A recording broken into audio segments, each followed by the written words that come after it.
اگر تو اللہ کی بارگاہ میں پہنچنا چاہتا ہے، رب کے کام مقبول بندہ بننا چاہتا ہے، تو پھر ولیوں کی بارگاہ میں پہنچ جا، ولیوں کی تلاش کر۔ جب تو ولیوں کی بارگاہ میں چلا جائے گا، رب ان سے بھی راضی ہے، تو ان کی بارگاہ میں بیٹھے گا، رب تو اس سے بھی راضی ہو جائے گا۔ مولانا روم رحمت اللہ کی تعالی فرماتے ہیں، اگر تو اللہ تبارک و تعالیٰ کی بارگاہ میں پہنچنا چاہتا ہے، اگر تو اللہ کی بارگاہ میں پہنچنا چاہتا ہے، تو پھر اللہ کے ولیوں کی بارگاہ میں حاضر ہو جا۔ اگر تو اللہ کی بارگاہ میں پہنچنا چاہتا ہے، رب کے کام مقبول بندہ بننا چاہتا ہے، تو پھر ولیوں کی بارگاہ میں پہنچ جا، ولیوں کی تلاش کر۔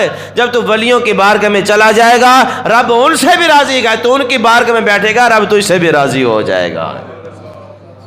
رب اپنے ولیوں سے راضی ہے، رب ان سے محبت فرماتا ہے۔ جب تو ان کے ساتھ بیٹھ جائے گا تو اللہ رب العالمین تجھ سے بھی راضی ہو جائے گا۔